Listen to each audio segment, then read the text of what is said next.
Bonjour, mon nom c'est Joëlle Stemp, je suis la présidente de YouCentric et aujourd'hui j'aimerais partager avec vous quelques conseils pour améliorer l'efficacité de vos formulaires. Alors comme vous le savez, les formulaires sont vraiment partout, que ce soit pour réserver nos vacances, louer une voiture, effectuer des transactions bancaires ou même s'inscrire à un service, ils font vraiment partie de notre vie de tous les jours. Malheureusement, les formulaires comportent souvent des défis parce qu'ils sont compliqués, trop longs à remplir et ils ont tendance à rendre les consommateurs un peu confus et insécures des fois. Alors aujourd'hui, je vous présente trois conseils très simples pour vous aider à améliorer l'efficacité de vos formulaires. Nous, on remarque dans notre pratique que beaucoup de concepteurs et de développeurs ne connaissent pas forcément les meilleures pratiques d'interface en ce qui concerne les formulaires. Donc, j'espère que cette petite vidéo va vous aider. Donc, voici le premier conseil qui consiste en fait à trouver des façons de réduire la frustration et les erreurs grâce à la validation immédiate.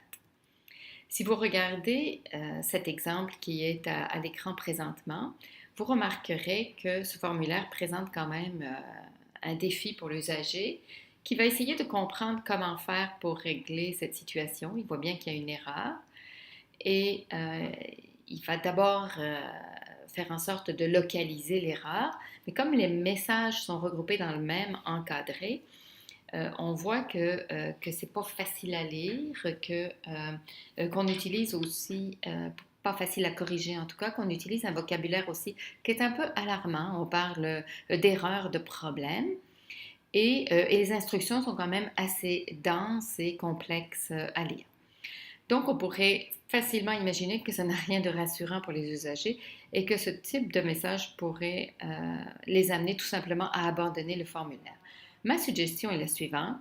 Au lieu de mettre l'emphase sur l'erreur commise, montrez plutôt à l'utilisateur quel est le champ qui est erroné et placer une instruction sur comment facilement résoudre la situation. Voici un exemple dans la page suivante, qui est très intéressant et qui pour moi est vraiment une très très bonne pratique à suivre, parce que comme vous le voyez, dès la complétion d'un champ, l'usager sait tout de suite si l'information saisie est adéquate ou pas. Il est aussi avisé dès qu'il y a un élément à corriger, ce qui lui permet évidemment de le faire rapidement. Et remarquez que l'instruction, par exemple, le libellé email reste affiché dans le champ et il monte légèrement au-dessus du texte qui va être entré. Ça, c'est une très, très bonne pratique. Et alors que dans la majorité des formulaires qu'on voit sur Internet, l'instruction disparaît. Donc, l'usager fait face à une incertitude. Il est donc très important de s'assurer que l'instruction reste visible pendant une saisie dans le champ. Donc, ici, on a vraiment une très, très bonne pratique à suivre. Le deuxième conseil est de favoriser la rapidité, de complétion grâce à la saisie automatique. Personne n'aime remplir les formulaires web et encore moins sur le mobile. On a tous vécu ce type d'expérience, d'essayer de saisir les informations à partir d'un téléphone mobile et c'est souvent une opération lente, ardue, qui nous décourage pas mal. Pour rendre la tâche en fait plus facile, utilisez la fonction de saisie automatique. Comme vous pouvez le voir dans cet exemple, dès que l'utilisateur saisit son nom, son adresse est automatiquement entrée, basée sur l'information de contact de son appareil ou de sa connexion par exemple à un compte Google. Donc ça facilite beaucoup, beaucoup le travail de l'usager. Le troisième conseil est d'optimiser le processus d'achat en affichant une vue d'ensemble, parce qu'on sait que les formulaires de commande, de checkout, sont vraiment des formulaires critiques dans le flot de commerce électronique. Dans l'exemple que vous voyez à l'écran, on voit un formulaire qui comporte des menus accordéon fermés et certains ouverts. Chaque passage d'un menu accordéon à l'autre non seulement requiert un temps de chargement avant de passer à l'étape suivante, mais fait aussi disparaître les infos de l'accordéon précédent. L'usager n'a vraiment aucun rappel de ce qu'il a commandé et c'est seulement lorsque tous les champs des différents accordéons ont été remplis qu'il aura une idée du coût et de l'achat commandé. Ça, c'est vraiment une très, très mauvaise pratique. Ça provoque de l'incertitude chez les clients ou les consommateurs et par là même, ça va nuire au succès du processus d'achat.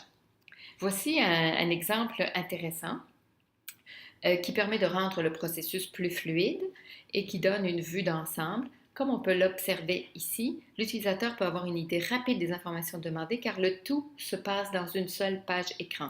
Il peut donc facilement revenir en arrière pour modifier ces informations, ajouter ou retirer des items dans sa commande jusqu'à la dernière minute.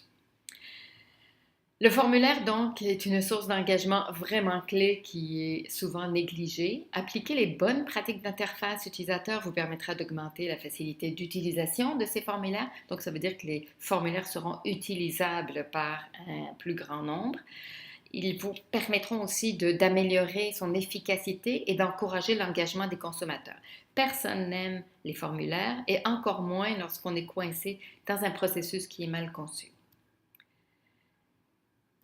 Je vous encourage donc, si vous voulez en savoir un petit peu plus sur la conception de formulaires, je vous encourage à participer à notre nouveau cours sur la conception des formulaires efficaces en visitant notre site web au www.ucentric.ca/formation avec un S/cours UX et aussi pour plus d'informations, communiquez avec nous à info@ucentric.ca. Ça nous fera vraiment plaisir d'en discuter avec vous et entre-temps, bon formulaire!